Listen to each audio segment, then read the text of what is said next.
This is Money Moves on VSiN, the sports betting network.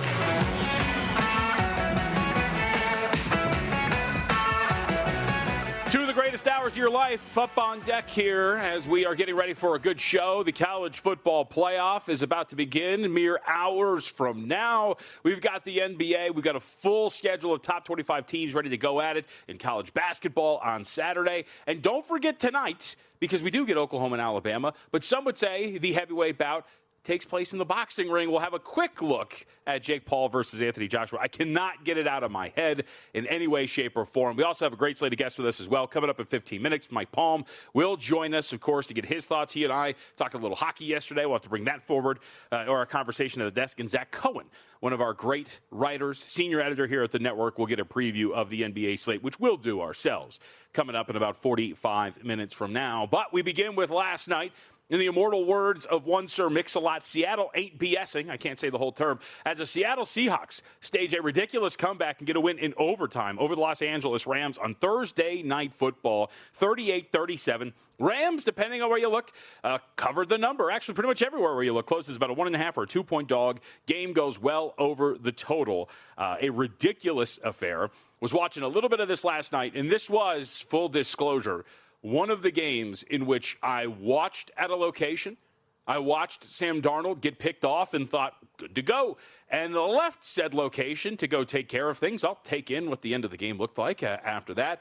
And sure enough, you check the phone, and the Seahawks are up in overtime and end up winning the game. So what do we do here? Well, first off, some of the recap from last night I thought was incredible. Some of the statistical anomalies, if you will. First off, ESPN's win probability gave the Rams a 98.8% chance to win the game after Sam Darnold got picked at the goal line with 9:48 left to go in the contest. How about this from Mike Sando from The Athletic? Rams, the first team in NFL history to lose with 500 or more total yards, no turnovers, and 3 opponent turnovers. Sam Monson had a good one as well, as this is the second. And Monson, of course, host of Check the Mike Pod, him and Steve Palazzolo, formerly of Pro Football Focus. So we've seen 2 games this year between the Seahawks and the Rams. Seahawks are down in the scoring differential, -1, despite it being tied 1-1. And the Rams are +6 in turnover differential in 2 games against the Seattle Seahawks. But the moment of the game, we all know what it is. Darnold goes deep right, A.J. Barner wide open, 26-yard touchdown reception. By the way, that drive, because we're going to talk a lot about the blame game over the next couple of days and in the next few hours. Whose fault was it? The Rams defense really does have to pay for its transgressions here in this game. That Barner touchdown was part of a 2-play, 57-yard drive. Shaheed had a run that went for 31 yards earlier. So the Rams defense completely wilting in a moment in which it could not do. They go for 2. Charbonnet, of course, the target there. It's a backwards pass, but initially is called incomplete. Officials review it, determine it's backwards. Ball is alive. Charbonnet picks it up. Game is tied 30-30 with 6:23 left to go. Let's hear from Sean McVay first, who I would recommend watching the press conference overall from McVay. As some called it, a masterclass in learning how to control your temper while also being peppered with questions. I am not great at controlling the temper, so I don't think I would have been able to do what McVay did. But in the midst of all the questions about Puka Nacua, he fielded one about the end of the game, the results of the 2-point conversion. Here's what he had to say. What I was referring to is that I've never quite seen anything like what happened on the 2-point conversion, where you're lined up to kickoff. Then they say it's a fumble because they had the clear and obvious recovery. Now you tack it on, you make it a 30-30 game.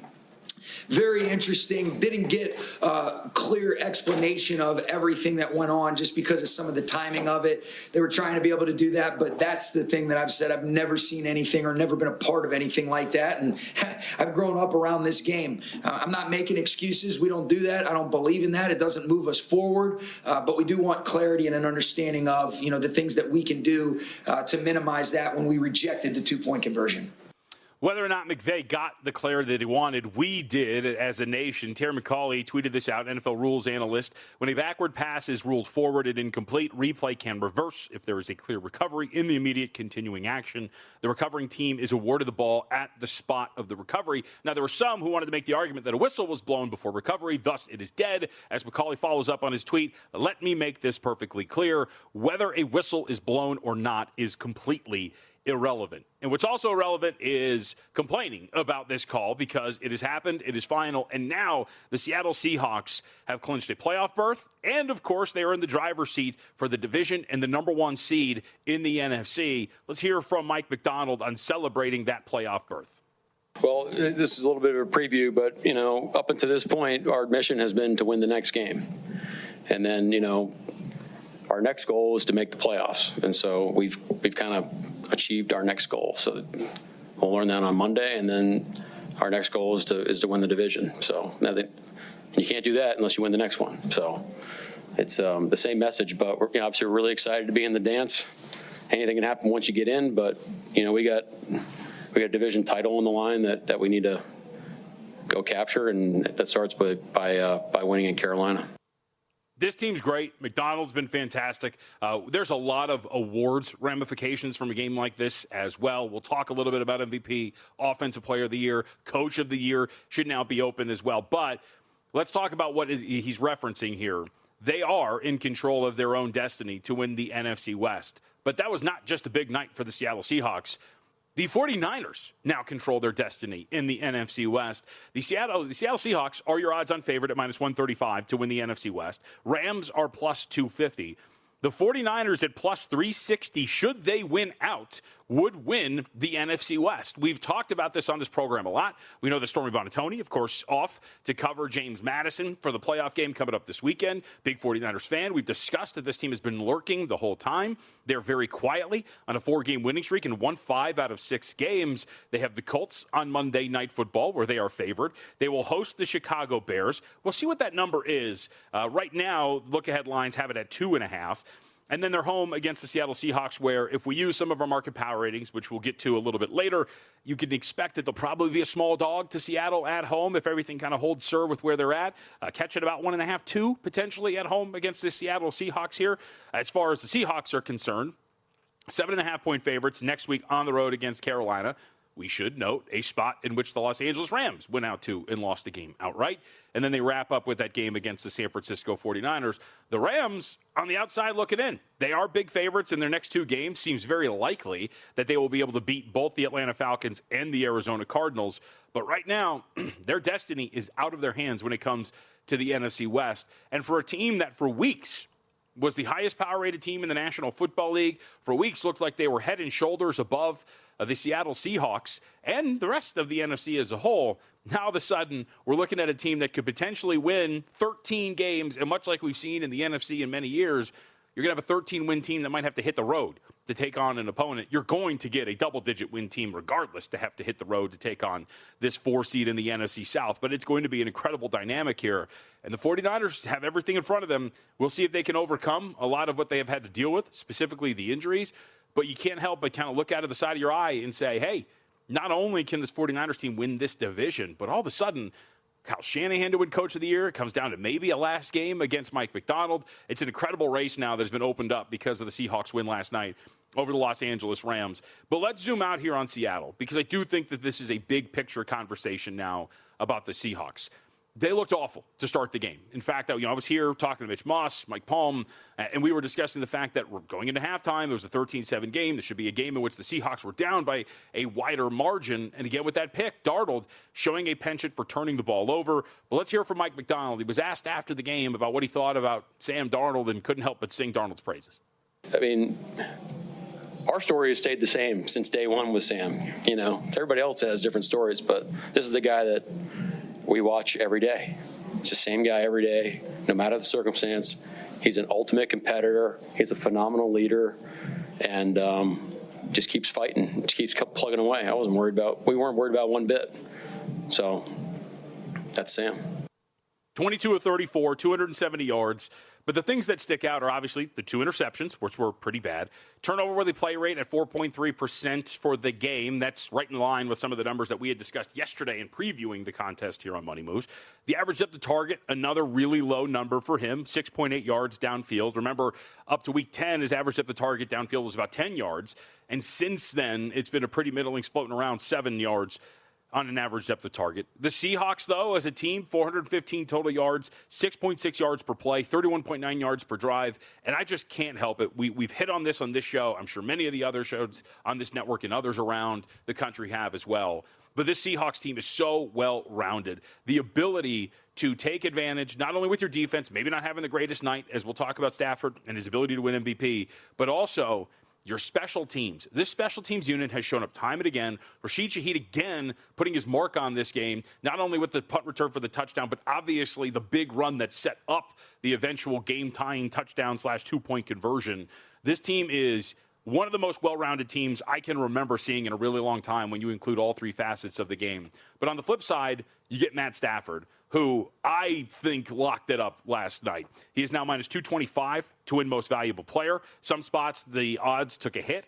29 of 49, 457 total yards, 9.3 yards per attempt, 3 touchdowns, no interceptions, a single turnover-worthy play, and was taking shots. And one of the best defenses in the NFL with an average depth of target of 9.7 yards downfield.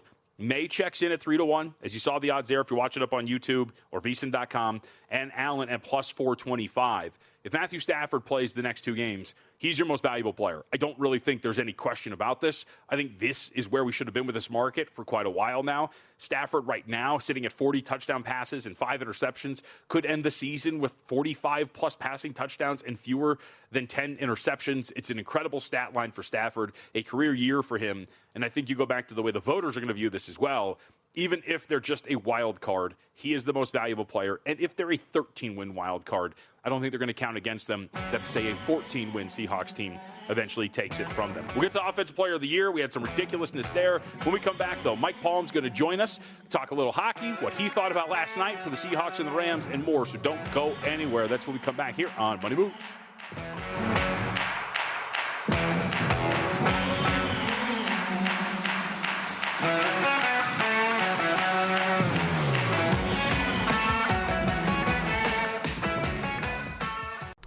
So you're listening to this podcast because you want an edge. But what if I told you you're only halfway there? You've got the mindset. Now it's time to get the toolkit to match. Here's the thing. Pro bettors spend thousands on data and tools. But what they don't want you to know is that you can get the same edge for a fraction of the cost with VSiN Pro. VSiN Pro gives you access to expert picks, public betting data, prop projections, powerful tools, analytics, and more. Just tap the link in the description and see why thousands of bettors are already using VSiN Pro to cash more bets.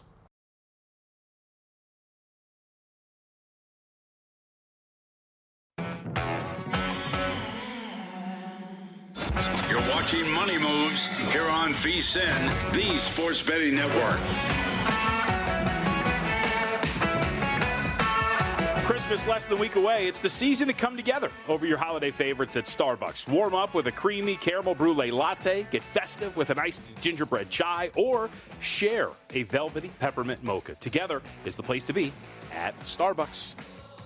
Had my venti Christmas blend earlier today. Absolutely wonderful. My second favorite dark roast blend at Starbucks first is the Thanksgiving blend. I have lectured Stormy about that many times. Stormy not here, of course, working the sidelines for Jane Madison coming up this weekend against Oregon. But we have in her place somebody better. Mike Palm, who is the VP of Ops here at Circa and other spots around. What's up, man? Now, good morning, John. Yes. Now, does Starbucks pay VSiN for that, or is this regatta for you because of your loyalty? Like if I came on and promoted Catholic schools, they're not paying. I could do both, actually. I went to Bishop Gorman High School, and I was a barista. St. Vitus. Yes. Let's not forget St. Vitus. How'd you know that? Because Bobby Garcia's son went there with you. Oh, that's right. That's right. Okay, I was like, wow, that's a detail. Forgot about Matt Garcia, one of my classmates. Yes, St. Vitus at Bishop Gorman Catholic High School. Yes, I would say that because I love, and remember, as we have covered, my only background whatsoever before working at VSiN was a barista. So, really. Only paid job you ever had. Ever in my life. All right. So, it's like Adam Hill. The only job he's ever had is the Review Journal. He was a sandwich artist way back in the day, a Subway guy. So there's a lot to cover here with you. But I was going over this. I do think that these are cool moments. I think we've all had them. So I was here yesterday. You were nice enough to invite me to take part in the Holiday Invitational here for the Blackjack Tournament. Yep. And when I left after I busted out in the first round, it was 30-16 LA, and I stuck around to watch Sam Darnold with 9 minutes left throw an interception at the goal line and thought, cool, let's go home. So let's wrap this thing up. I'll check the final score later. And I did. And they had won in overtime. And I think you experienced a similar situation. Well, what was really amazing, I vaguely paid attention to the punt return, right? Yeah. And then I was home. I brought some food for the family, and we're sitting at the table eating, and I'm actually was checking some line movement, and I see Rams 37-30 in overtime. I'm like, what? I said, I need to take my plate to the living room here and watch the end of the game. You know what was really amazing about this, despite, the first team that ever gained 500 yards and no turnovers, is the market for MVP during the game. Okay? Stafford went from $4 to $7.50 when they're up 30-14 to $2.30. What did he do? Yes. He didn't do anything. Right? I mean, I'm with you. His performance was great all along. He drove them to kick the winning field goal. He drives them to a touch. Why did he suddenly collapse in the market because they lost that game? I mean, do people say, no, if they're not a 1 seed, I'm not voting for him? I think so. Stormy and I have talked about this a lot. The non-predictive nature of some of these awards markets where it'll just move at, whatever little thing that happens. And to your point, because Rashid Shaheed returned a punt for a touchdown, now all of a sudden his odds to win most valuable player take a hit in plays that he has no control over whatsoever. Well, Josh Allen helped. Yeah, Josh Allen helped. Yes. Shaheed returned the punt. I can't believe it. So I'm with you. I thought it was incredible watching that. And by the way, too, now there's, I think, a stronger argument here. You saw some spots reopened Puka Nacua as the odds-on favorite to win Offensive Player of the Year after yesterday. Well, he might still get suspended. Yeah, I mean, he won't stop. The brother will be in jail and he'll be suspended. Sure. What I find fascinating about all of this, and I bet this team at 4-1 to win the West last night when that game was done, is that the 49ers control their destiny now. Yep. They win 3 games. They win the West. Yep. And they're the number 1 seed in the NFC. I get it. It's 2 on the road, but you get to play a Seattle team you beat in Seattle to open the season. I think it's right there.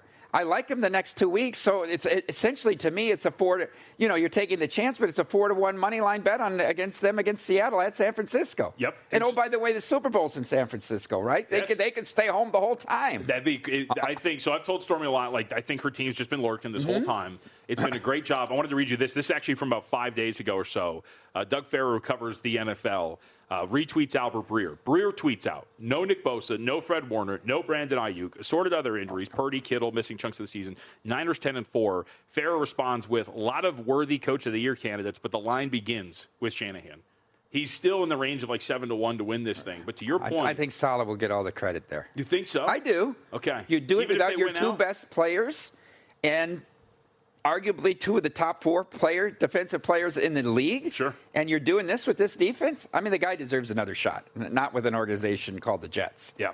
I mean, for the longest time, the market thought to this whole theme of awards that Mike Vrabel was going to run away with this thing. There's a reality where he loses again this week. The 49ers go on some run. McDonald maybe wins the 1 seed, but maybe the 2 favorites should actually be in the NFC West, and it should be the 2 guys that are right behind them right now, and McDonald and Shanahan, who are the first and second place guys on the board right now. I think I would vote for McDonald right now. Yeah. I love the way he takes the points every time, points, and he keeps his team in the game and gives them a chance to win.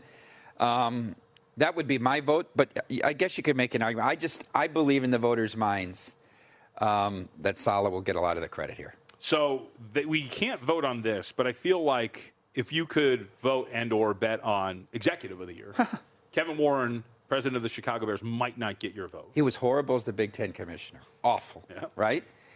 I remember when he was an exec with the Vikings. For those who are, he was like a preacher instead of an NFL executive. And now, this is the biggest regular season game they've played in Soldier Field in a decade. This 72 hours ahead of that. He wants to let everybody know. Yeah, we got to look at Indiana. We got to move. All it is. Everybody that knows it's Chicago is all politics. Do you really have to do this? Do you really? This is the time now to upset your fan base on this game coming. I mean, he's so tone deaf. I mean, I thought this was the bonehead move of the week. You could have waited at any point here to make this announcement. Sure. Why this week? In a short week before you take on the Green Bay Packers in, would you say, the biggest game in Bears history in how long? Since the Super Bowl with Rex Grossman? Well, it's got to be the biggest regular season game. When have they, this is the difference between the 7 seed and the 2 or the 1 possibly, right? I mean, this is for the division. there's an outside shot you miss the playoffs. I think it's an impossible spot next Sunday. That's the game you're going to lose at San Francisco. Yeah. Now, Detroit could be out of it. So the last game they could already be in. The South's only going to get one. But there's so much on the line here. And the validation of them and a confidence of this team that they could beat the Packers and beat an elite. I mean, the criticism has been they've played the weak schedule. They've beaten the weak. When are you going to step up and beat one of the NFC's elite teams? I mean, that's been me. I've been taking shots at them since going back to that Vikings game. I mean, I had them at the Giants game, had the Giants got there, but Vikings no, Steelers no, Eagles no, Packers finally got there. But this has been a team that I've been like, they're not really that good. And yet here they are about to take on the Packers with everything on the line. Who's better, Jaguars or Bears? I think they're similar. Both the same, and I think it's the same story. You get a competent coach come in, right? I think the Jaguars' defense is better. I think that's real. I took 3.5 when that went to 3.5 in the game at Denver this weekend. So we do. I don't know if you care, but we do our market power ratings where we evaluate the market's power ratings. Jags and Texans or Jags and Bears are on the same line this week. So sounds about right. Sounds about right at this point. All right, Mike Palm with us again, VP of Operations here at Circa. I know that you wanted to talk about this too. So you have a big bet that came in. Well, it's unique one. Yeah, it was.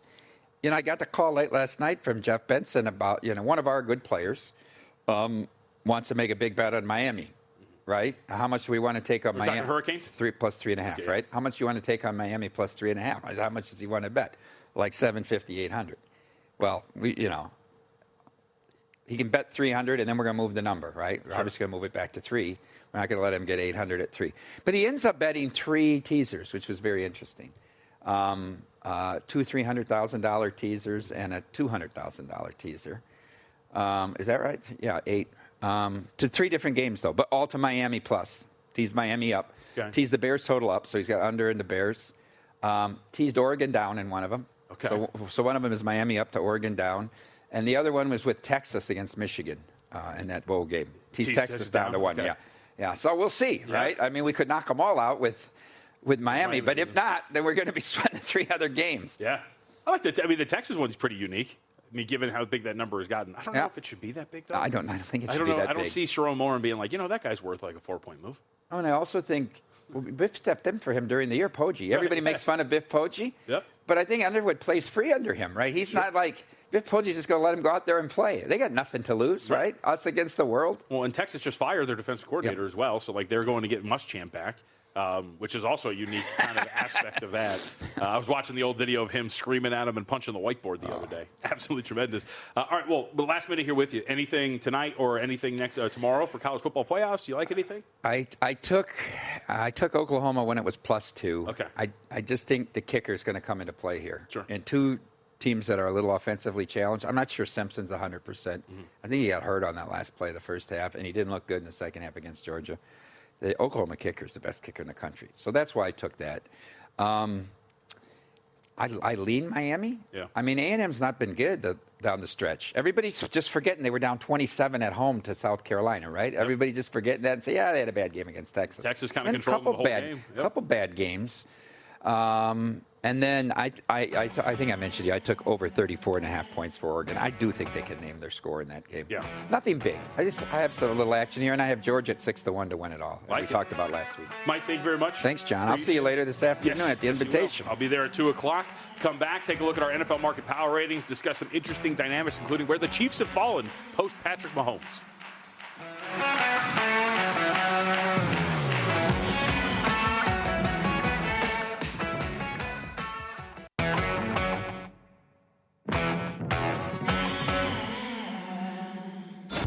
Watching Money Moves here on VSiN, the Sports Betting Network.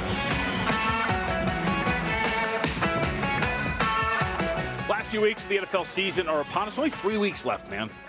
Very, very bittersweet. Love the NFL playoffs. We always have these conversations around this time of year, especially when we get to the hockey playoffs. Like, the hockey playoffs are the best playoffs ever. I love the NFL playoffs. I think the NFL postseason is way better than anything else any of these other sports have to offer. The one-off nature of it, absolutely fantastic. And we have a lot left to be decided in the last few weeks here. So as we enter the glut of Week 16 post Thursday night with some Saturday games coming up, let's hit our market power ratings as we have done every single week. And I would tell you that if we did market power ratings earlier this week, I think that the Seahawks maybe, just maybe, were a little too high as we open up with that. Rams and Seahawks are together on top of our market power ratings after this last week. Here at Circa and multiple other spots, they closed. The Seahawks do as 2-point favorites. As we've talked about, moving back to a couple of weeks ago, we shifted our home field, given the results of these home teams, up to 2 points. And that would mean that at a close of 2, these two teams are equals to each other. Now, you can quibble with the fact that, hey, they only won by a point, and thus maybe the market was a little too high. Maybe this should be 85 for the Seahawks. But regardless, the Seahawks team is proving time and again that they are one of the best teams in the NFL. And the presence of 2 NFC teams at the top of our power ratings, of course, mean that the NFC, I still kind of hold to the fact that this is the better conference. Having said that, the Rams showed their warts defensively last night, and the depth of the conference has fallen off. As you see here, when we had our market power ratings the weeks leading up, we had a lot of NFC teams at the top. Now, if you look at our market power ratings, Rams and Seahawks at the top, followed by the Bills and then the Broncos, which we'll get to here momentarily. But this is starting to even out just a little bit when it comes to the weight of the NFC in a potential Super Bowl matchup. So where do we start with this week? I think there's really a lot of intriguing spots, but I wanted to go to an interesting game. Pittsburgh Steelers on the road against the Detroit Lions. The market right now with this game, floating around Detroit as a 7-point favorite, depending on where you look. 7 is the consensus number. The one spot that's got a 6.5, it's juiced -120. And in fact, you see here, DraftKings is 7 shaded to the 7 at -120. Circa 7 -110. So the key number is the consensus number without a doubt here for Detroit. Why this game is so interesting, though. So again, let's talk about our exercise in the context of this game. This is the one that stuck out the most. The Steelers, after winning and covering their last 2 games, have technically been downgraded here by the market from last week to this week. If you could throw this up, you see that the Steelers are on the 77 line if you're watching up on YouTube.com or VSiN.com, YouTube TV. Last week, the Steelers were on the 79 line. Here you see them at the 77. So you could probably be asking the question, all right, well, John, you make the numbers, just bump the Steelers up. Again, though, how this exercise works, we factor for home field, we find the difference between the two teams, and then we put them on the power rating scale.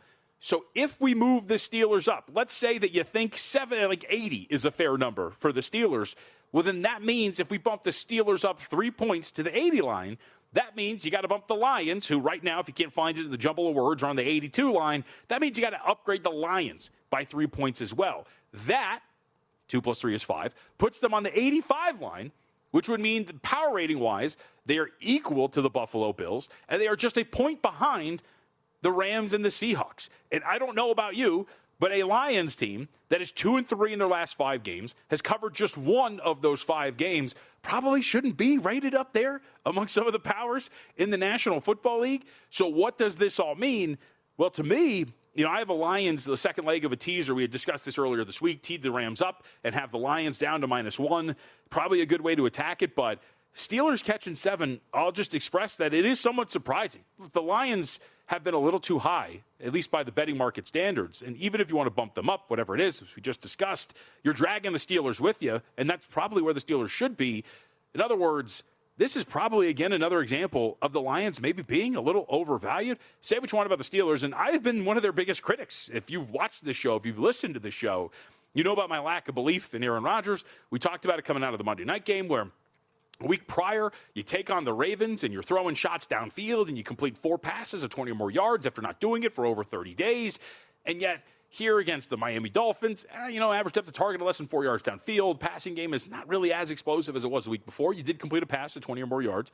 But given this dynamic here, this is, I think, one of the more interesting games from a power rating and number standpoint, because the Lions at 7, given where we have to put them in our power ratings, that seems really, really high for where the Lions have been the last few weeks and, frankly, what the Steelers have done the last 2 weeks. The other, now this is not as sexy because, look, the Lions and the Steelers both have plenty to play for. Steelers still in a division race. Lions trying to make it into the postseason. Let's go to Atlanta and Arizona. Now, again, this does not look really great on paper. We have 2 teams that have nothing to play for. But the dynamic of a power rating, again, is really fascinating. So you see a bunch of spots at 2.5. You see a bunch of threes out there as well, and a 3 minus 110 in favor of Atlanta on the road against Arizona. So again, we do our simple math. 2 points of home field. That would mean that on a neutral, Atlanta is about 5 points better than Arizona. So why does that dynamic matter at this point right now? Well, first off, I don't know if the gap is that big. For us, by the way, if you're looking, Falcons right there on the 77 line with the Bengals, the Steelers, the Vikings, Steelers who we just talked about. And, of course, do the math there, 77 minus 5, 72. Browns and Cardinals right there on the 72 line. So the first question you ask yourself is this iteration of the Cardinals equal to a team like the Browns from a power rating standpoint? I'd argue no. Are the Cardinals worse than a team like the Giants? I'd argue no. But the more interesting dynamic of what this number is right now is last week in our market power ratings, those two teams were equals to each other. So again, we get this really volatile swing for one of these teams, and that team happens to be the Arizona Cardinals. Now, I get it. Arizona, the last time we saw them, we were watching them get pasted by the Houston Texans, but in a game that was, I don't want to call it misleading. It was 40-20. They were never really in it, but I guess kind of somewhat competitive. And two games in which they were absolutely smoked by the Rams and the Texans for the Cardinals. So if you wanted to downgrade Arizona to an extent, that's fine. Having said that, you got smoked by two of the higher-rated teams in the National Football League. Rewind just a little bit prior to that, you had a competitive game on the road against the Tampa Bay Buccaneers. You had a game in which you pushed the Jacksonville Jaguars to a 27-24 victory in overtime. The Cardinals have shown a little bit more competence here. It sounds like Marvin Harrison Jr. could be on the way back from this heel injury. I think that I understand, like, if you want to look at this and downgrade them a little bit, or maybe even upgrade Atlanta. We saw on that Thursday night, and they do have the rest advantage, that they went out there, looked competent, stole a victory from the Tampa Bay Buccaneers. I just don't know if Atlanta is a team, which, by the way, went on the road against the Jets and barely got by 27-24.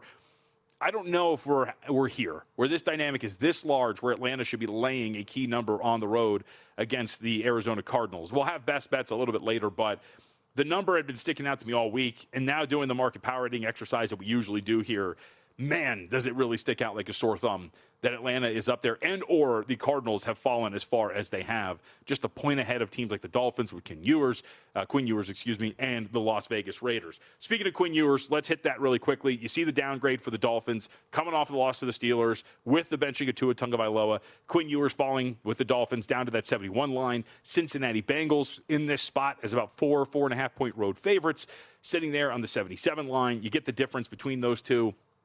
On the surface, it does seem kind of low. Look, we don't know what Quinn Ewers is. We don't know how he is going to play. I do know that he has a penchant for putting the ball in danger at times, much like Tua Tagovailoa has at times. Having said that, we do know that this running game is still going to remain just as explosive and potent. I think McDaniel is going to be able to put something together here, as he had for about 5 weeks before it all imploded on Monday night against the Pittsburgh Steelers, that's going to be able to shield Ewers, his young quarterback here, to an extent. And we know that the Cincinnati Bengals defensively are one of the worst teams in the National Football League.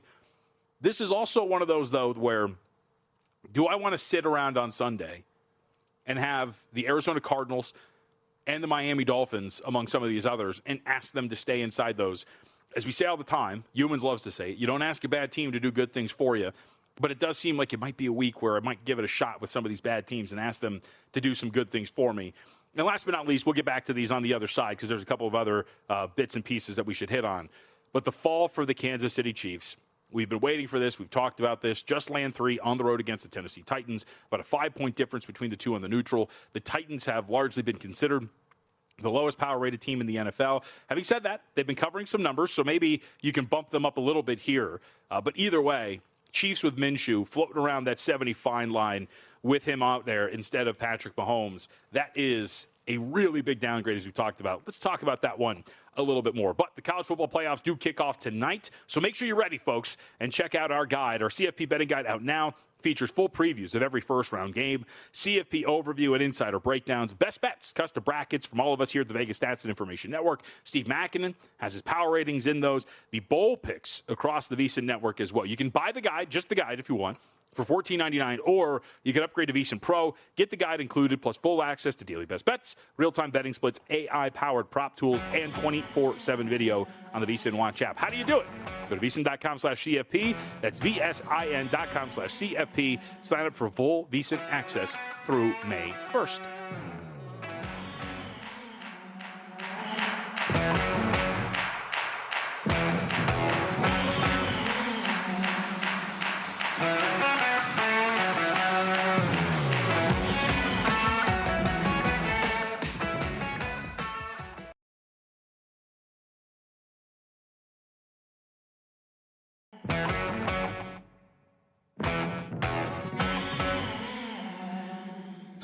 You're watching Money Moves here on VSiN, the Sports Betting Network. Right now is the best time of the year for bettors, and the all-new Boomers Sportsbook is bringing you the action: football, hockey, basketball, and more. Use the code VSiN250 when you sign up for a Boomers mobile account, and they'll match your first deposit up to $250 in bonus bets. Plus, get -105 on all pro football spreads every regular season game. Download the Boomers Sportsbook app today. Learn more at betwithboomer.com. Got to be 21. Terms and conditions apply. Bet responsibly. Promo code VSiN250. Okay, a couple of bits of news here on Money Moves that we have to hit on. First off, got to pull this back up again because I was amazed by this. Now, this is not that I can't handle topics of such gravity, but I feel like this is a better topic for a day in which Stormy Buonantony were here. Having said that, I will note that this is a very big deal right now. So we have this matchup coming up against the Chicago Bears, Green Bay Packers on Saturday. Obviously, going to be fantastic and can't wait to watch. One of the big headlines, of course, has been these cold weather games, going out there and watching. And, well, the Bears have unveiled a Chicago-style hot chocolate, hot cocoa infused with Malert and amaretto, topped with toasted salted caramel marshmallows. I'm going to retweet this at MeJVT from Darren Ravel. I would like somebody to tweet at me and tell me what Malert is. I believe it's a Swedish liquor. I don't know what the flavor profile is, but on the surface, this sounds tremendous. I was doing work while I was on social media, though, and we were seeing a little bit of breaking news so far. So there's a couple of important notes that we should hit on here. We're starting to get injuries in terms of official designations for teams as we look ahead to the weekend, and a couple of interesting names have popped up here. Let's start with those Falcons that we were just talking about with the Arizona Cardinals, and we'll get back to market power ratings because there's a couple other dynamics that we should hit. But James Pierce Jr., young rookie who, of course, is in the running for the Defensive Rookie of the Year. He was kind of the name that was thrown out there. Mitch Moss and I discussed this on Pod to the Futures. You can get that wherever you get your podcast. Mitch and I, every single week, discuss futures markets, NFL awards, college basketball, everything in between. And the question was, with Carson Schlesinger, the interior linebacker for the Cleveland Browns, who at one point was -400 to win Defensive Rookie of the Year, now starting to diminish a little bit down to about $2 at last look. Could James Pierce Jr., who had more traditional metrics in front of him, could he come up and steal the award from guys like Carson S? Well, we do have a little bit of an issue with Pierce Jr. Pops up on the injury report today as questionable. It looks like it is a foot for Pierce. So that's a pretty big deal for Atlanta on the field. It's also a pretty big deal in the race for Defensive Rookie of the Year. And it's not like this would, I think, take it away from him. I think rookies have more leeway in terms of availability. If he cannot play, though, and a late ad is not particularly great, that just takes away the ability to add a data point to your resume. So James Pierce Jr., one of the big names that we're going to see, or maybe not see, he is questionable along with Drake London, Brandon Dorless for Sunday's game. London said Thursday, this is according to Josh Kendall, who covers the Atlanta Falcons, he was planning to play.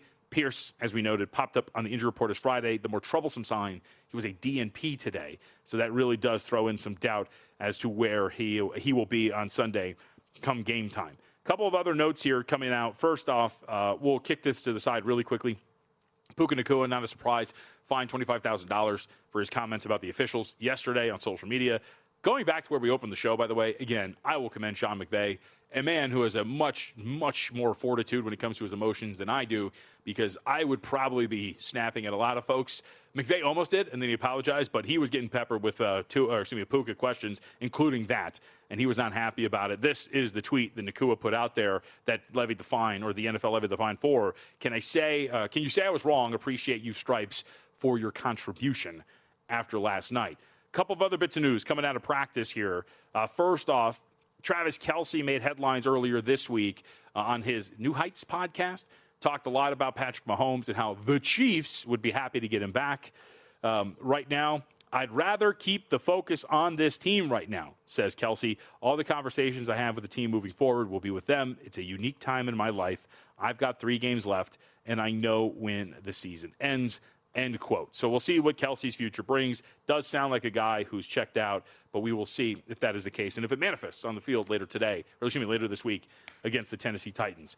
Quick aside, incognito better. Thank you, Mallard. An extremely bitter liquor. Chicago natives love giving it to non-locals to see their reactions. Very polarizing. So I'll have to try one. Maybe I can recreate it myself because the hot chocolate sounds great. And who is not pro hot chocolate at this point? So speaking of the Chiefs, we ended our NFL market power rating conversation talking about where they're at. And I just wanted to put a last note on that as well. I might be having second thoughts on Kansas City and Tennessee. I don't want to overvalue the situation for the Kansas City Chiefs because when you see where they're at, and maybe this is a mistake by me, the Titans have been covering some games, so maybe they're a little bit higher, maybe they're not the lowest power-rated team, but either way, you're bumping Tennessee up, 1, maybe 2. That would put the Chiefs on an even field with like the Bengals and the Falcons. Maybe that's a little bit more palatable with a team that has Gardner Minshew now and a banged-up offensive line, as Stormy has mentioned many times here on this program.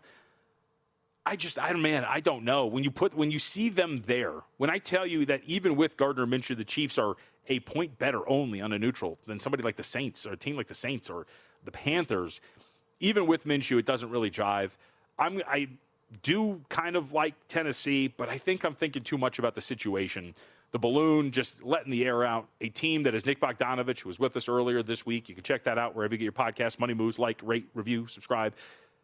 This is the first time in 10 years that they haven't been playing important football. They've been eliminated from contention in a regular season. It's kind of hard to get up for these games. You got your star tight end talking about it. Maybe I'm overvaluing the spot, but this is going to be really fascinating to see if they can get it all together. 2 more games I wanted to hit on. It actually speaks to the hot chocolate angle here. Chicago Bears taking on the Green Bay Packers. Current line right now has Chicago here at Circa laying 2. Other spots laying 1.5. So we're talking about this from a power rating standpoint. Chicago now considered a potential equal with the Green Bay Packers. Now, the Packers have had some injuries. Micah Parsons is not available.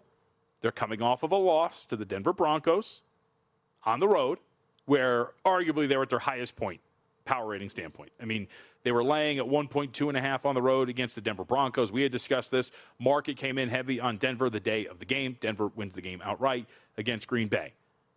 So you probably should downgrade Green Bay. And Chicago has answered every call up to this point outside of playing Green Bay. They continue to win these games. Their rushing attack is one of the better ones in the NFL. And you do question whether or not the Green Bay Packers can rush the passer now without Micah Parsons. Chicago, the 3rd most efficient rushing attack in the National Football League by EPA standards. I understand all of this. But just 2 weeks ago, or maybe about 3, the Green Bay Packers were laying 6.5 at a game that they covered at home against the Chicago Bears, a number that told us there was about a 4.5-point gap between these two. And now fast forward to this Saturday, they are pretty much equals with the Chicago Bears. It's something that I'm really wrestling with. We told this to Mike Palm earlier, and I have been open about it. I have taken many shots against the Chicago Bears in the last few weeks. And all of those shots, save for 2 of them, the Giants game, and, of course, the Packers game, all but 2 of them have landed. So I'm putting that the wrong way. Only 2 of them have landed of the what, total now 6 or something like that. So I have not had a read on Chicago. I have openly doubted them, and I have paid for my doubt. And yet here I am again, really doubting whether or not they should be priced the way that they are. But I've been really wrong on this team, so I'll be sitting by the wayside. But I just want this on the record. I am very much questioning whether or not this should be the spread for this game between these 2 teams. The other angle here that I wanted to hit really quickly, let's hit Jacksonville and Denver. This is also a really interesting game as well. And I kind of agree with where we're going here. Jacksonville opened up as about a 2.5-point favorite, or 2.5-point dog, depending on where you look. We're up to 3.5 now. Again, the dynamic of where these 2 teams are at on a neutral. What is the gap between these 2 teams? The Broncos, though, credit to them. They have been upgraded, and rightfully so. They continue to operate at a relatively high level, although you see the ATS record there. They haven't really been covering numbers, and this is the highest point in the power ratings that we've had every single week, and we've done them every week, in which the Broncos have found themselves. Just 2 points behind the Rams, a point behind the Bills, right there on the 84 line, and by that extension, Jacksonville now finds itself at its highest point in these power ratings, sitting on the 82 line, about a 2-point difference between these two teams on a neutral field, given that they're sitting at 3.5. Are the Broncos too high? Are the Jags too high? It feels like both of them are a little too high. I am somewhat tempted to take 3.5 here with Jacksonville. It seems like Denver maybe, from a power rating standpoint, is out above its skis just a little bit here, given how high they are. And after last week, treated you well, but that's when they were really being undervalued. Now here, feels like the pendulum is swinging a little bit too far in the other direction at this point right now. Should also note, too, really quickly, the other interesting dynamic, Ravens and Patriots. Ravens coming in as a team that is rated better than New England. Patriots take a pretty big hit after blowing that game against the Buffalo Bills. It's almost like one of those situations where we're finally confirmed. A lot of us had questions.